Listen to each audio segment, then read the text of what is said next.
You eat something? I'm not hungry. Sally. I said I'm fine, Daddy. 6 weeks, that's all. I said I'm fine, Daddy. I got the good bread. And those little orange juice cartons you like? I don't like those anymore. Then I'll find out what you do like. She's gonna take care of you.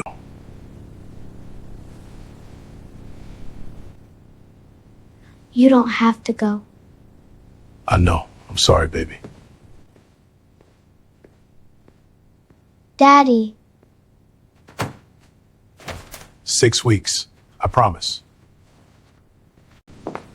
Do you want me to help unpack anything?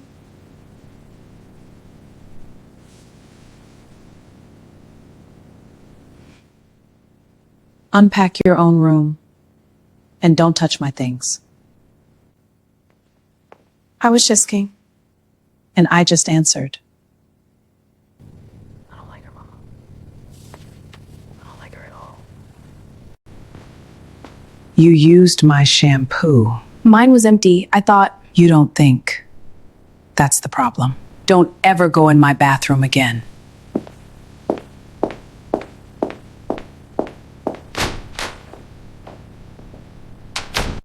Your daddy's calling in 20 minutes. I know. And what are you going to say? that I'm fine. And are you? I need you to agree to this. You want me to say yes. Smart girl. See? That wasn't hard. You hesitated on the dinner part. I didn't mean to. Hesitate again and I'll give him something real to worry about.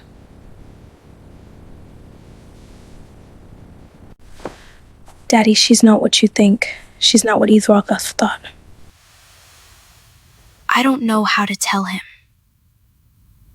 I don't think I can. You're in my way. You didn't do the dishes last night.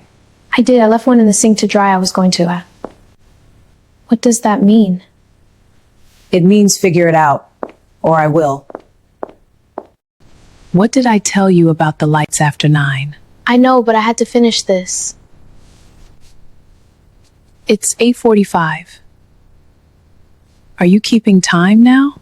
I'm sorry. I'll turn them off. Hey! Earn it back. Baby, you look tired. I've been sleeping fine. I think it's just the weather. Rowena treating you good? Yes, Daddy. You sure? I'm sure. I miss you, that's all. I miss you too, baby girl. Almost halfway through. The call ended at 3:17. In the afternoon, Sully sat with the dark tablet in her lap. 4:40 seconds. Counting. The way you count before a storm hits. Then Rowena came in. From the hallway. She didn't speak right away. She stood at the edge of the room and looked at Sully. The way a person looks at work they don't want to do. You almost said something. I didn't. Almost is the same as doing it in my house. She took the tablet and walked out. Sully didn't move. For a long time after that, the afternoon light moved. Across the floor, the house settled and creaked. And somewhere in her chest, something that had been soft for 14 years began, slowly, to calcify. Rowena was methodical. That was the thing. Nobody would have believed. She wasn't chaotic. She wasn't unpredictable. She was precise. She knew how to leave a mark, where clothes would cover it. She knew which words broke a child faster than hands. She had cataloged, over their weeks together, every soft place in Sully. The mother, that was the softest. When Rowena wanted Sully truly undone, not just frightened, but hollow, she would reference the mother. Nothing specific, just a glance at the photograph, a small, private smile, A pause that lasted one beat too long. Sully learned to hide the photo. She put it in her shoe. She slept with it there. The letters filled the notebook by week 4. 12 of them, addressed to her father. None of them sent. Each one more desperate than the last, and each one abandoned mid-sentence, because she could not find the ending that didn't destroy everything. If she told him, he would come home. She knew that. But she also knew what Rowena had said, very quietly, very clearly, on a Tuesday evening that she would not forget. Your father needs this job. You know what happens if he comes back early. He'd come back for me. And he'd lose everything. Is that what your mother would have wanted?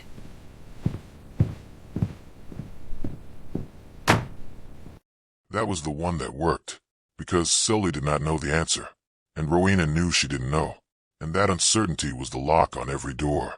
For the call that week, Rowena chose a yellow dress. It had been Sully's mother's color. Rowena didn't know that, or maybe she did. She combed Sully's hair herself, not gently, with the efficiency of someone prepping a prop. She applied concealer to the side of Sully's jaw, where the redness hadn't fully faded. She blended it carefully, precisely, stepping back twice to assess, and then she leaned down, close to Sully's ear. Smile like you mean it this time.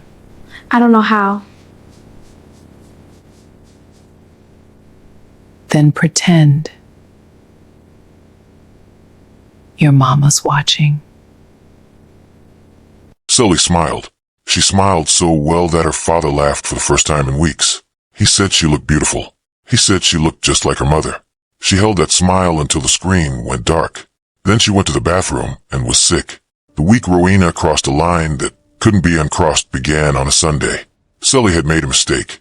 A small one. She'd answered a question about Beaumont's return date in front of Rowena's friend, a woman named Cheryl who'd come for dinner, and the answer had included a detail Rowena hadn't wanted shared. Not a secret. Not even close to a secret. But Rowena had a boundary that existed nowhere anyone could see it, and Sully had crossed it. Cheryl left at 9. By 9:15, the house was a different place entirely. There was no dinner left for Sully that night. There was no breakfast the next morning. When Sully tried to get to the kitchen, she found the door to it locked with a small brass key that Rowena kept on her person. Sully ate what she had in her room. A handful of crackers. Half a granola bar she'd been saving. By Tuesday she was dizzy. Hunger, when it goes on long enough, becomes a kind of sound. It starts as a noise in your stomach that you can explain away. By the second day, it becomes something that lives behind your eyes. By the third, it sits on your chest like a hand pressing down. Sully knew what it felt like to lose something. She had been losing things since she was 11. But this was different. This was the body losing something the body had always assumed was guaranteed. She tried the kitchen door 4 times on Wednesday. On the 5th try, it opened. Rowena was standing just inside. Looking for something? I haven't eaten since Sunday. The door closed again. Sully sat down on the hallway floor. She had not cried in 11 days. She had been keeping count. She cried now. There was a call that Thursday. Beaumont looked different on screen. Less tired. 2 weeks from coming home. There was something easy in his face. Something Sully hadn't seen in a long time. There's this place I want to take you. They do these short ribs, baby, like nothing you've ever had. And the bread they bring out. How's school going? School's fine. Rowena getting you there on time? Yeah, she's been good about it. I can't wait to get back. 2 more weeks, baby girl. Me too, Daddy. She was wearing the long sleeves again. Her face had been prepared. She had eaten, finally, a bowl of cereal Rowena had allowed that morning. Not out of kindness, Sully understood, but because a visibly gaunt child was a risk. Beaumont asked about school. She had not been to school in 3 days because Rowena hadn't driven her. She told him school was fine. He talked about a restaurant he wanted to take her to when he got back. He described the food in detail.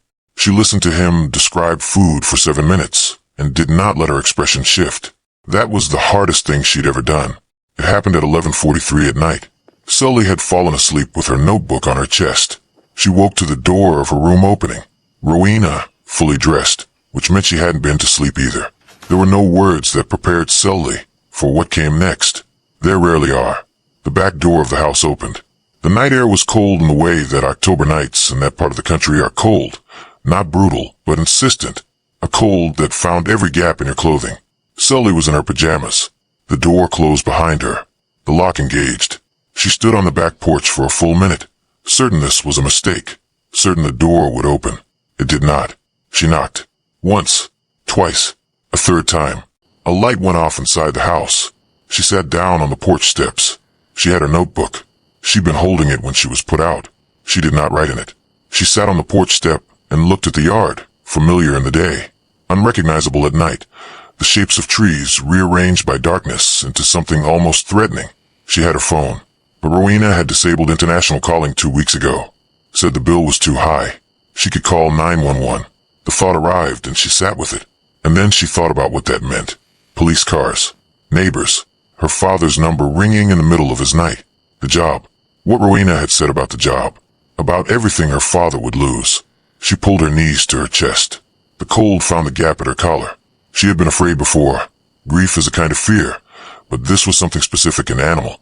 This was the body recognizing it had been left somewhere it should not be. She sat. The hours moved. At some point she slept. She woke to birds.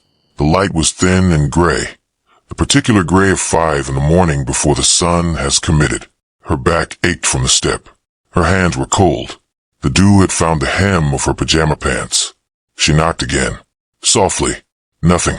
She walked around to the front of the house and sat on the front stoop, pulled the notebook to her chest. I don't know how much longer I can do this without you.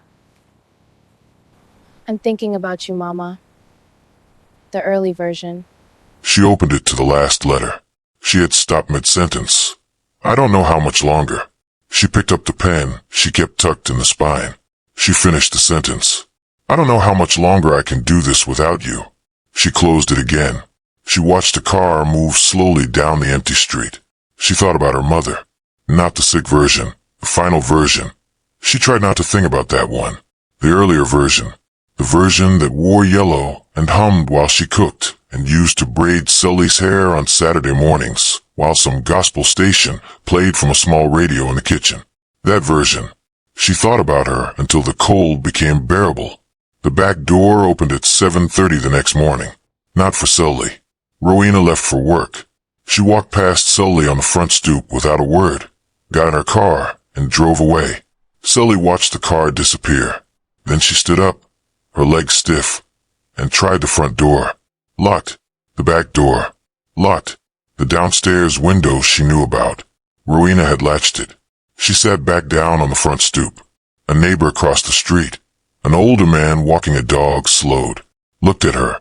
She watched him decide whether to say something. He decided against it and walked on. She understood. To him, she was a child sitting on her own stoop. The wrongness of it wasn't visible enough from where he stood. That was the thing about this kind of hurt. It didn't show right. By afternoon of the second day, the dizziness was back. She had found a half-full water bottle in the side yard, hers from weeks ago, and finished it. That was everything. She was tired in a way that went past normal tired, the kind of tired that sits behind your face. She thought about walking somewhere, a store, a neighbor she vaguely knew, the school, even though it was Saturday. She thought about it. She did not move. There is a specific paralysis that comes from a child who has been convinced, carefully and consistently, that asking for help will make things worse. Rowena had built that conviction over 5 weeks with great precision. Sully sat. The sun moved. She had not eaten since Thursday morning. She heard it before she saw it. A car, not Rowena's car. Something bigger, something with a different engine weight, coming slowly down the street. She didn't look up right away. When she did, the car had stopped, and the man standing up from the driver's side, tall, familiar set of his shoulders, gray button-down shirt, was not supposed to be here for 12 more days. The notebook fell from her lap. Beaumont Pruitt had come home early. He took one step toward the house and stopped. He saw her on the stoop. He saw the pajamas, the second day in. He saw the notebook on the ground. He saw his daughter's face. And everything he had believed for 5 weeks, every reassurance, every relieved exhale after every call, collapsed in a single second. He crossed the yard at a speed that was almost running but wasn't running because he was afraid that if he ran, he would frighten her more. He knelt down in front of her. He took her face in both his hands. He looked at her. Baby. Baby, what happened to you? Daddy. Who did this? What happened to your arm? Why didn't you tell me? I didn't want to mess up your job. He pulled her into his chest. She did not cry right away. That surprised her. She thought she would. She had been building toward it for 5 weeks. But when it finally came, the safety, the warmth of his jacket against her face, his arms around her, the first thing she felt was not relief. It was rage. Clean, clarifying, 14-year-old rage at the 5 weeks she had lost. The crying came after. Rowena came home 40 minutes later. The lights in the house were on. Beaumont's car was in the driveway. She paused on the street for a moment before she pulled in. When she opened the front door, the house felt different. It was different. Beaumont was in the kitchen. His jacket was gone. His sleeves were rolled up. Sully was at the table with a glass of water and food in front of her. Real food. Warm food. The kind that required more than a key and a locked door. Rowena composed her face in under a second. She had been composing her face for a very long time. She was good at it. Babe, I didn't know you were coming back. Sit down. Honey, whatever she told you. The voice he used was not a voice Rowena had heard from him before. Low, absolute. She sat. Had followed was not loud. People expect these moments to be loud. They expect accusation and denial in equal volume. They expect the kind of confrontation that announces itself. This one did not announce itself. Beaumont spoke in a register just above quiet. He listed what he had found. The marks on his daughter's arm. The pajamas she'd been wearing for 2 days. Her weight, which was less than it had been 6 weeks ago. Visibly less. The kind of less you don't explain away with a growth spurt. The food situation, which Sully had told him about between sips of water. Not dramatically. Not all at once. But piece by piece. Like pulling something buried out of the ground. Rowena tried twice. She was outside in her pajamas. 2 days. I could see her arm when I held her face. She's difficult, babe. You know how she can be. He did not look at Rowena when he spoke. He was looking at Sully, watching her eat, like he needed to witness it to believe it was happening, like looking away might stop it. By 9 o'clock, Rowena's things were at the door, not unpacked from Rowena herself. Beaumont had carried them from the room he'd allowed her to occupy in his home, stacking them with a deliberateness that was worse than throwing them. Rowena had tried, in the living room, one more approach, the soft one. The one that usually worked. Babe, we can talk about this. Don't let a child come between us. She's not between us. She's the reason there is no us. He opened the front door. He waited. The neighborhood was dark. A few lights in the windows across the street. Rowena picked up her things. She walked out. He closed the door behind her. The lock engaged. The same lock. The same sound. But from the inside this time. Sully was on the couch, wrapped in a blanket that smelled like home. Beaumont sat beside her, not speaking right away, just sitting. The television was off. The house was quiet in a way it hadn't been since her mother was alive. A full quiet, not an empty one. He picked up her hand, held it. He was looking at the wall, at nothing in particular, processing something that was going to take longer than tonight. Why didn't you tell me? She said it would cost you everything. Baby girl. You are everything. She turned and looked at his profile. The salt in his hair that hadn't been there 3 years ago. The line at the corner of his eye. The weight of him. Not just the physical weight, but the weight of a man who has been trying, imperfectly and steadily, to be enough. She leaned her head against his arm. He didn't move. He found the notebook on the floor of her room when he went in to get her extra blanket. He picked it up. He stood with it for a moment, aware of what it was, the private document of his daughter's 5 weeks, and aware that it wasn't his to read. He set it on her nightstand. He found a photograph in her shoe. He held it a long time. His wife, young in the picture, before illness reshaped her. The version Sully kept trying to remember. He set it next to the notebook. He turned off the lamp in the room. He stood in the doorway for a moment, in the dark, in the particular silence of a father who has understood something about himself that is going to take a long time to forgive. Then he went to make sure the front door was locked. Checked it twice. She came downstairs to the smell of food. Real food. Not the kind that was rationed or withheld or left out as a lesson. The kind her father made on Saturday mornings when she was small and the world was smaller. Eggs and toast, and the particular brand of orange juice that came in the big carton. Not the little ones. The ones you bought when you had time to actually be home. He was at the stove. He'd been up since 5. She sat at the kitchen table and didn't say anything. And he didn't say anything. And for a long time, the only sounds were the eggs in the pan and a morning radio station playing somewhere low. Then he set a plate in front of her. Then he sat across from her. He watched her eat. And for the first time in 5 weeks, for the first time in much longer than that, if she was honest, Sully ate without thinking about anything except how warm the food was. That was all. Just warm. 2 days later, Beaumont Pruitt walked into a police station with his daughter and a notebook. The notebook had 12 letters in it. He had not read them. He let Sully decide. She read 4 of them aloud to the officer, who took their statement. Her voice was steady the whole time. Not the performed steadiness of the past 5 weeks. Something different. Something built on a different foundation. The officer asked her questions. Daddy's not what you think. She is not what either of us thought. She took my sketchbook. She locked the kitchen. She made me smile on camera. She told me your job was more important than me coming home.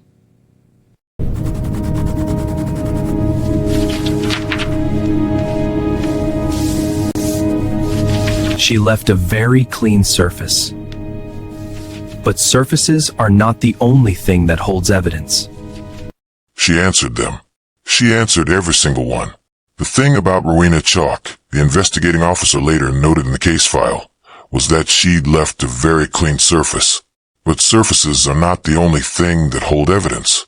There were the calls, subpoenaed, reviewed, the timeline of each one mapped against Sully's account, the calls that coincided with precise regularity with what Sully described happening before and after.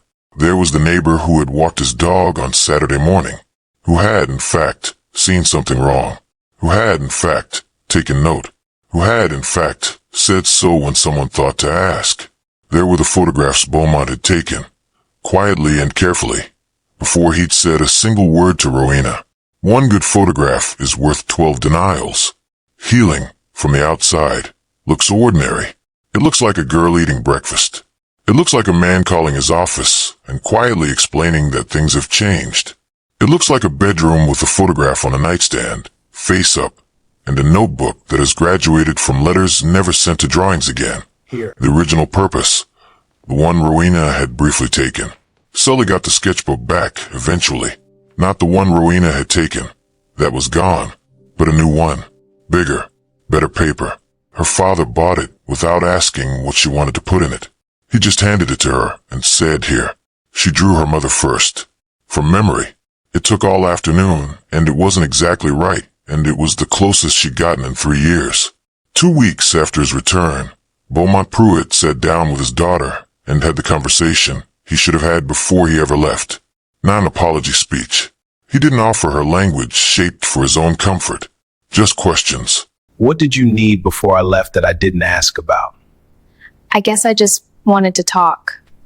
I'm here now. What's on your mind? Just us. I need you to ask me if I was actually okay. Not if things were fine. If I was okay. I know. I'm going to do better at that. I need you to not go away again. Not like that. I know. Do you? I'm working on it. What did you need that I didn't ask about before I left? What was I not seeing? What do you need now? She answered slowly. The way you answer when you've been performing your answers for a long time, and you're remembering how to mean them.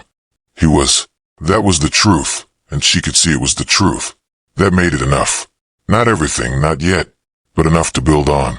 1 month after everything, Sully got on a video call with her aunt, her mother's sister, who had not been part of their lives since the funeral, who lived in coastal Louisiana, who had reached out after hearing what had happened through the careful channels of a family reknitting itself.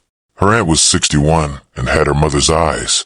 The first 2 minutes of that call, Sully couldn't speak. Not because she was performing anything, because her aunt looked at her and said, simply, "Baby, I see you." And Sully, who had spent 5 weeks disappearing behind a practiced smile, felt something in that sentence locate her. She cried, real crying, not the kind held back, not the kind shaped for someone else's comfort, her own.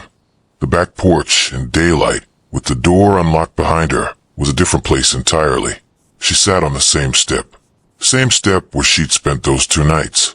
She sat there on purpose, deliberately, brought her new sketchbook and a cup of something warm her father had left on the counter for her.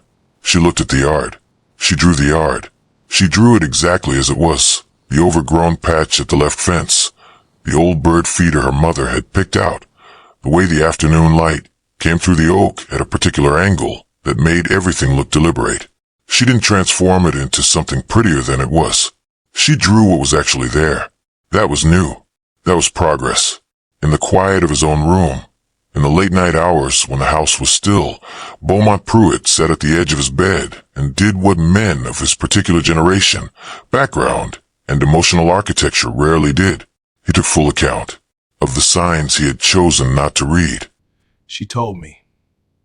In every call, I just didn't know how to hear it. He had categorized as teenage moodiness, of the calls that, reviewed now from a distance, contained obvious evidence that he had been relieved, not perceptive. He hadn't wanted to see. That was the truth of it. Seeing would have required him to come home, and coming home would have meant admitting that the solution he had built, Rowena, the stability she represented, the ability to work without guilt, was not a solution at all. He sat with that for a long time. He did not resolve it in one night, but he sat with it. That, for now, was the beginning. A child shouldn't have to become an expert at hiding in order to protect the person she loves. If this story reached something in you, if you felt it somewhere specific, not just watched it, then you already understand what this story was really about. It wasn't about a bad woman. It was about a girl who loved her father so much that she swallowed 5 weeks of suffering rather than cost him something. If that got you, hit the like button, not as a reflex, as a way of saying, I see what that cost her, and I think it mattered. Now I want to know something from you. In the comments, tell me, what was the moment you couldn't look away? Was it the smile she forced for the camera? Was it the notebook? Was it the porch at night? Tell me the specific moment. I want to know where it hit you. Something is coming next week that begins in a hospital waiting room at 2 in the morning with a stranger who is about to change the lives of everyone in it. And I need you here for the first second. Subscribe. Turn on your notifications.